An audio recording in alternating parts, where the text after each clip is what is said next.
Hello again, everyone. We have another fun featured match for you guys for round 4. It's Skybilz versus mythicmikaela. Skybilz is playing a Dimir Rogues deck, and mythicmikaela is playing an Esper Doom Foretold deck. So, Danny, this is Skybilz Dimir Rogues deck. Why don't you talk about it for a bit? This is a really spicy list. So this is not a typical Dimir Rogue list. This is more like a Dimir control list here. I think it was a bit... I don't see any rogues at all, really. Yeah, definitely a Dimir control list here. You're gonna see Ashiok, we're gonna see many counters main and the 4 Shock Typhoon. So the goal of this deck here is to make sure countering, removing everything that opponent offers you, and then you want to play out your Shock Typhoon and make sure you get the shocks going and win from there. The thing is, we might have a shark army. Yeah. And here is the Esper Doom Foretold by mythicmikaela. We've got those trawlers. Should be fun. Yeah, some spicy cards here. Looking forward to how. All right. Whoa, hang on. What is this? We don't see. Maybe we had. No. Oh, this looks like we have gameplay from Seth again. 1 second. Yeah, this was Seth for 1 second. I think we're gonna have a technical issue here, but no problem. We will be back soon. So the match between this Esper list and this Dimir list is really interesting because you want to try and make sure you win the game off your shocks, right? There's also some potential with the Ashiok Planeswalker, but you want to win the game off your shocks. And from the perspective of the Esper player, you have 4 ECDs and you have multiple Dooms to make sure you get rid of those permanents, because the Dimir player doesn't have many permanents on the battlefield. So this is probably how the match will go, trying to get rid of the shock and try to control it from the other side. Tough matchup for both sides. It can go any way. I still think instant speed is stronger than main speed here, so I would give the edge a little bit to Dimir, even though I myself am a huge Esper fan. Could go every side. All right, now we've got the right game. Another fun thing, just quickly about this match, is Skybilz and mythicmikaela are in the same testing group together, so they've likely had this matchup before. So, another friendly rivalry going on. Yeah, so we're gonna see here a bit of slow hands, no real good removal, no real counter, both mulligans, and yeah, we see Going ahead and scrying. Alright, we got that rogue. Yep, we got the first rogue here. It somehow looks like Skybilz's list is different than the one we saw before, because now it's actually Dimir Rogues. Right. So we played the Saracen Dimir Rogues list, the one we mentioned before. It's not the Lurrus list itself. So this list is a bit tricky against the Esper list, I think. I think the Lurrus list is a bit stronger, in my opinion, but there's still a lot of game here, and I would give it slightly to the Esper list here. Absolutely. But it looks like we might flash that Guild Enforcer in here, maybe. Which isn't going to be too effective against that wall for a bit. Yeah. So what we're going to see here is definitely the Guild Enforcer, and we see 1 instant removal spell on the side of the Esper Doom player here. Thinking of taking Yawing on hand or keeping removal up. And I think it's the correct choice to actually keep the spot removal up to make sure the rogue player doesn't have any aggressive cards on the board, so you don't have to worry about the damage yet. Ooh, drawing another land when they've got a lot of land already. Yeah, so... But they do have the Trickster in hand, which isn't going to be super helpful just yet. Yeah, the Trickster is definitely not what you want right now. It feels like, yeah, you just take Yorin here, you don't have to play anything, you can keep your Kling on the hand, use the Kling next turn, and make sure if you need to get rid of your graveyard to play around into the story, to have something there. So here, at least some type of good draw. You found a rogue here to attack next turn again, or just a creature to pressure. But then again, she has a Glass Casket on the hand to deal with it. And here we're going to see the Kling as mentioned. All right. So taking a look at what was in the graveyard. So Skybilz Oh, ooh, clean to dust. Getting rid of the rogues already so they can't come out of the graveyard. Yeah, definitely. I think it's correct because you want to make sure that you still have enough card in your graveyard to replay Kling. If you would have chosen a card in your graveyard here, you would miss one card to replay Kling. So you definitely go for this line. All right, so she's going for the Soaring Thought Thief. Gonna try to get that mill going. Got another Into the Story. Yeah, and we're probably going to see a Kling here to make sure that into the... it has to be done now. Oh, wow. Ooh.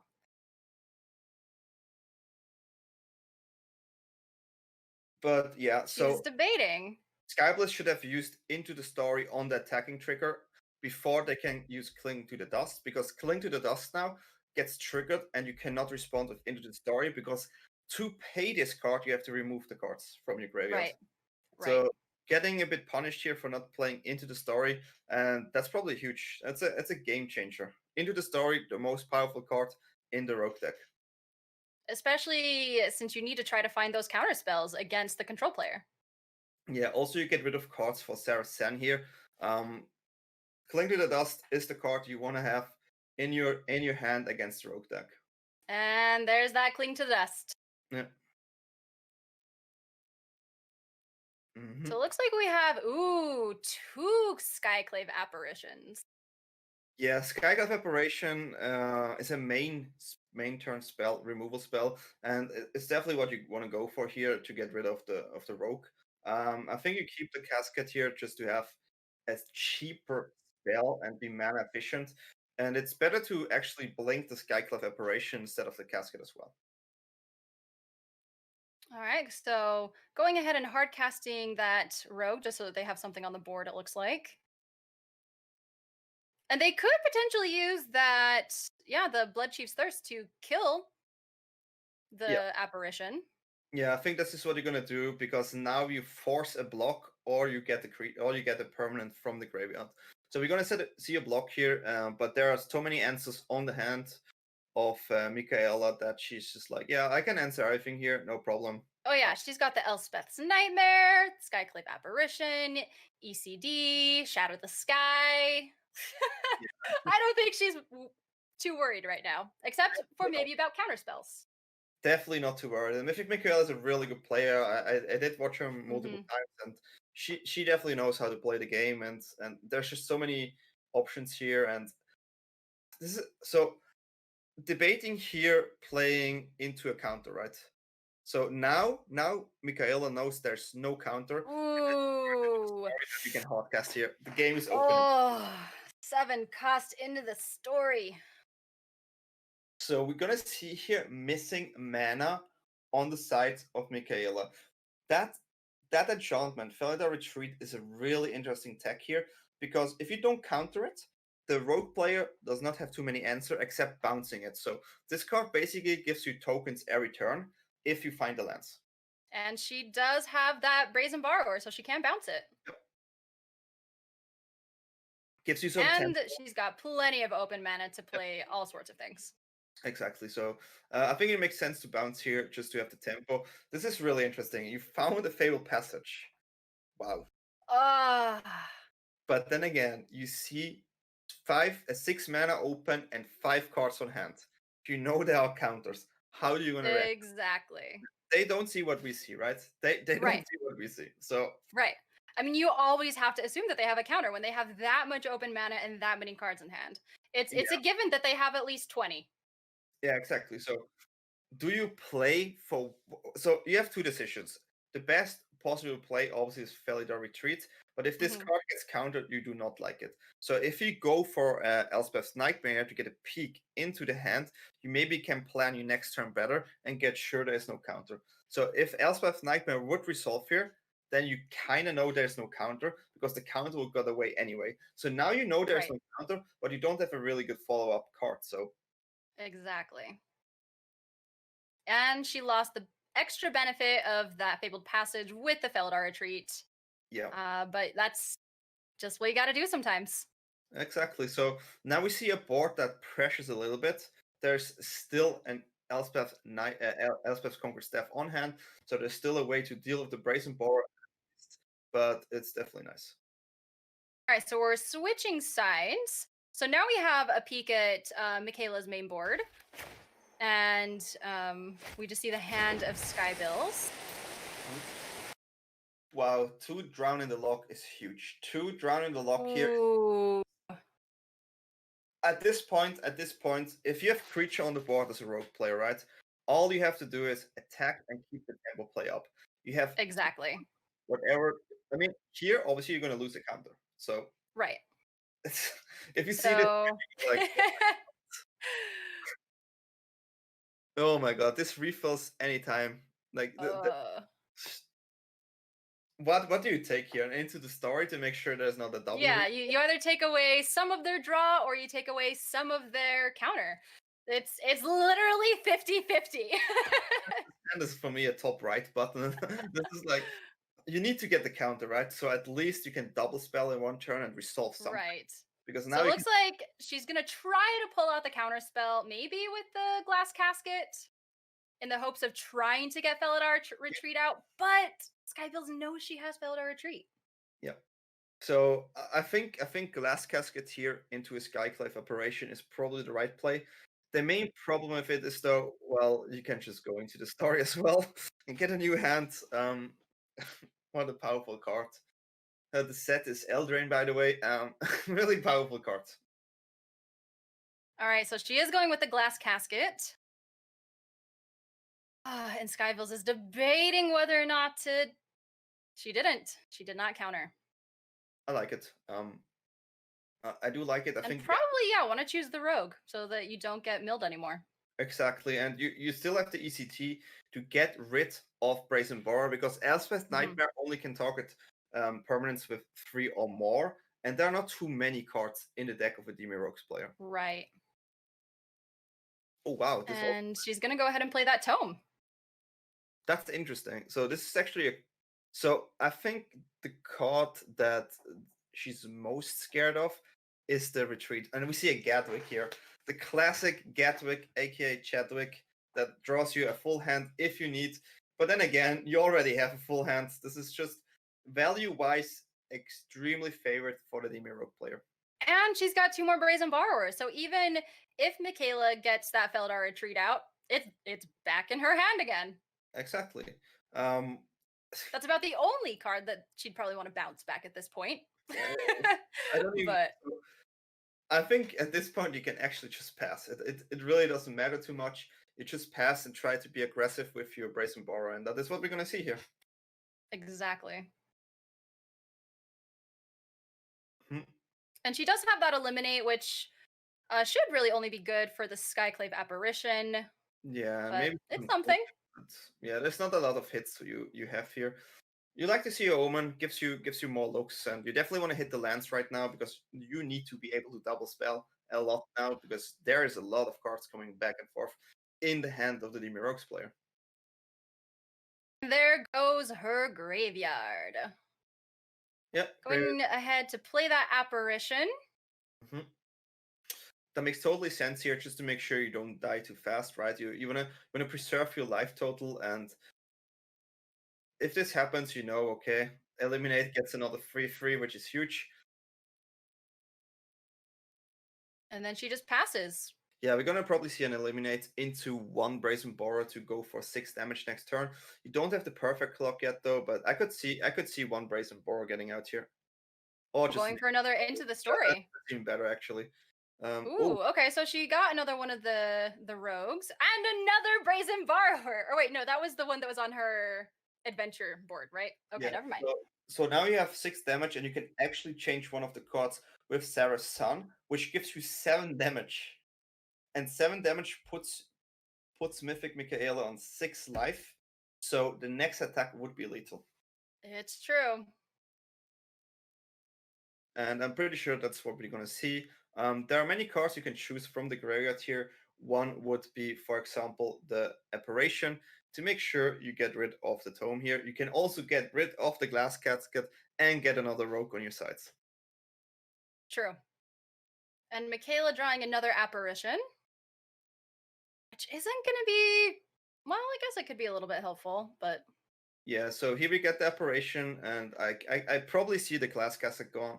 I mean, at this Yep, point, and there's another rogue. yeah, you have 2 counters on hand, and you only fear a bot wipe, right? So that's literally the only out here for Mikaela against Skybilz here, and I mean, Skybilz has so much open mana, and you know they still have Drown in the Lock. yeah, exactly. And there's a really cute interaction between Senef San and Brazen Borrower, because since you get Brazen Borrower in your hand, you can actually use the bounce once more, which is Exactly. really, really sweet here. So it doesn't seem like Mythic Mikaela has a whole lot of options of how she can turn the game around, and she sees that, and there's the concede. Yeah. All right, on to sideboarding. So we're gonna here in the list we see 2 Shock Typhoons, 3 Duress, we see the Disputes and the Glimpse, and I think those are the cards you want to play. So usually if you play against Rogue as an Esper Doom player, you usually take out all the Elspeth's Conquer stuff, right? But here, opponent actually has multiple cards to hit. So It's true. this is a really interesting decision here. So definitely take all the cards out, which is mentioned, and you want to keep all the removal. And yeah, so I definitely like to getting rid of the board wipe, because it's not a typical rogue deck that goes 2 white here, and still decides to go get rid of the Elspeth's Conqueror's Death, which I think is definitely a reason.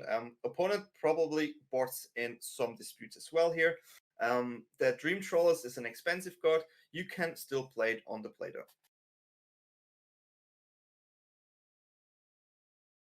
What are we going to see? So one more card has to go. She's really debating what it's going to be. I'm not a fan of the Birth of Malefice here in general. It's not my favorite card in the meta, except you play Archons. I could see a Birth here go. It makes sure that you hit your land drops, but yeah, she doesn't. It doesn't look like she even runs the Archons. Yeah, there's no Archon. Probably had it before, but removed it because the picture of the deck is still the Archon. We know that happens. It happens to me a lot. When I build a deck and then I'm like, nah, I change it, but I still have the same picture there. We see the extra negates here really doesn't like that into the story. That makes totally sense. That card is the way you're gonna lose, because you can trade as much as you want. If opponent refills the hand, you still have disadvantage. Yeah, I'm personally hoping that we actually get to see these Dream Trawlers again, because I don't think Skybilz has a great answer for that. I mean, it just gets countered, right? That's like you need to keep it. Besides, yeah. Assuming it resolves, there's not much hope. I do like the cut on the birthday for sure. I think it's the weakest card in this matchup. I mean, you could technically block some rogues, but most rogues fly, and if Sarah's Sun comes through, you cannot block the wall with the wall. Alrighty. Dream Trawler, but not the best opening hand. That's an interesting hand. So the problem with this hand is you don't have any removal for the rogues. You do have a Maze Mind Tome though, which gives you card draw in the long run. It's a really tough decision here. I'm not sure. Looks like she went the mulligan. Yeah. And now she has a better land array at this point too, and she's got the removal and card draw. So yeah, ultimately, I think it looks better. The tough decision here is what do you want to take out of the deck, right? Right. What do you want to take out? Do you want to take out the removal? Ooh, that's interesting. Yeah. She took out the counter spell.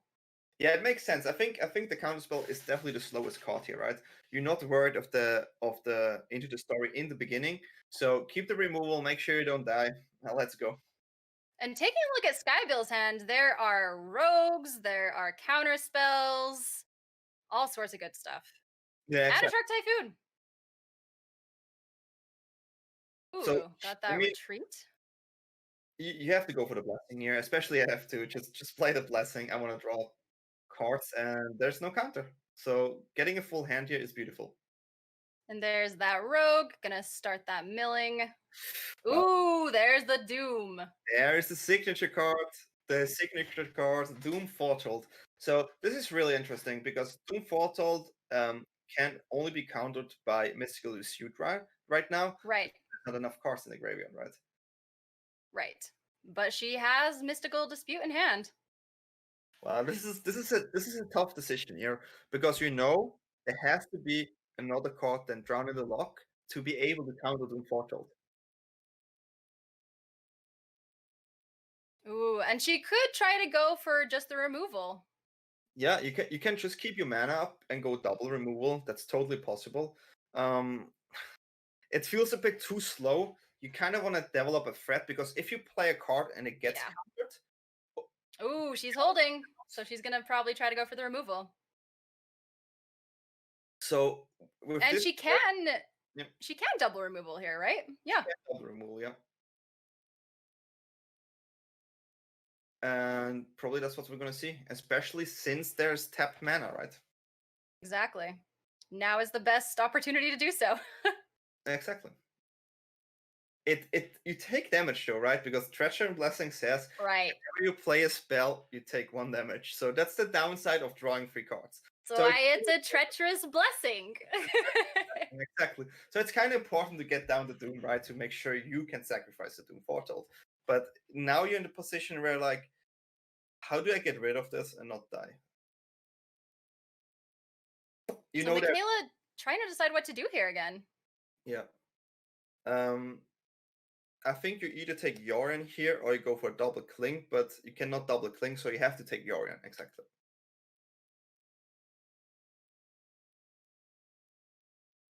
Yep, that makes total sense. The cycle We're here. gonna cycle the shark. Yep.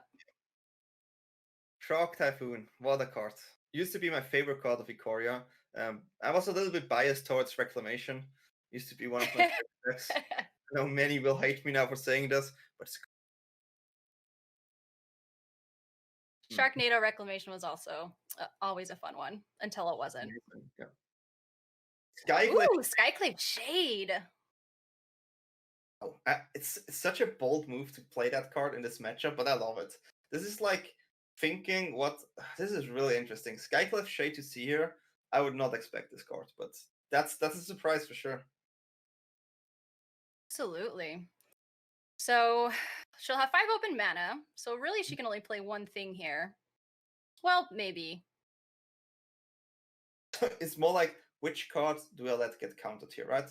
Exactly. So that's basically what's going on. You have 5 cards in your graveyard.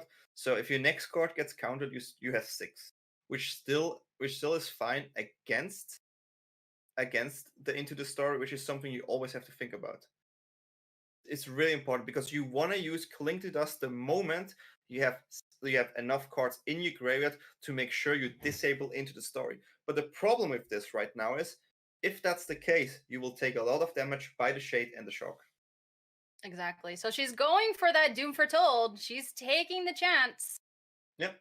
And I mean, she could easily spend the Mystical Dispute mana. Yep. But definitely. looks like she might be going for Drown in the Lock instead. You could technically also bounce the Doom here. I think I would have bounced the Doom here instead of Drown in the Lock. It just feels overall better for me to have the bounce there. But again, 5 damage here. Debating whether to keep that Apparition on top. Yeah. I mean, overall, the position from the Rogue player again looks really good. You know there's a Cling to Dust here, right? You cannot stop the escape at all, so the cards will go. And she's got 2 Mystical Disputes in hand now. That's Easy counters on the Dream Trawler, on Yorion. If you play a big spell here and you don't have 4 mana open, there will be an Into the Story. Because as I said, Into the Story needs 7 cards in the graveyard instead of 8. So this is a huge thing. And here we see playing around Into the Story. Right, so she's just taking the damage. She's probably just going to do that Cling to Dust, gain some life. Definitely make sure you don't have the cards in your graveyard anymore. So you deny a possible Into the Story here. But then again, Skybilz is only 1 mana away to hardcast Into the Story. It's true. Ooh, Dress. That's decent. So she could get rid of, best case scenario, almost anything. there wouldn't be 2 disputes, right? Because you could get rid of a dispute and then make something, but Wow, it's a hard one. I would think maybe into the story just so that she loses her draw ability, but I don't Um, know. Getting rid of the counters is good too. so at this point, I think there is no out except playing the blessing, because if there's a Yorion, the Yorion will be countered. Then there will Hmm. be, and there will be a brazen bar. So there's the lethal on board. I think this is GG at this point, and there's no out. Except finding something miraculous with the blessing, but then you have to take 2 damage each turn. Right. This And it's to me, only GG. 3 open mana. Yep. Ooh, Try to Yorion. go for the bluff. You can bluff a dispute yourself, but then again, nothing happens, right? And this is where the brazen comes in and seals the deal. Oh, the mana. The mana. Oh, she Wow, doesn't have I the didn't second know. Yeah, blue. the mana. Those Windows 95 lands sometimes get me. Really hard for me. It's really hard for me sometimes to see. There's a river on the land, right? So I was not 100% She's sure if it's like, committing suicide here, killing herself by playing the Treacherous Blessing. yeah, definitely. I mean, I love the artwork on the old lands, don't get me wrong. But it's sometimes missed. No, I get what you're saying. There's definitely times when like they play like a mountain and it looks like a swamp, and I'm just like, what color is that? Yeah, So, like I totally get it. I should But that was a really interesting game. It was interesting. The rogue definitely had some good draws with counterspell, creature mixed up, and into the story. We saw all the signature cards on Skybilz's hand, and yeah, she played it really well. And it was really hard, I guess, for mythicmikaela in this matchup. Yeah, and mythicmikaela just wasn't quite getting the right draws at the right time, it seems like. Also, only 1 white. 1 white is not helping while you have double white spells on your hand, and you can just play a 3-color deck like Esper. We don't have shocklands anymore. We still have the pathways, so at least Esper has 8 pathways in total, 8 lands in total.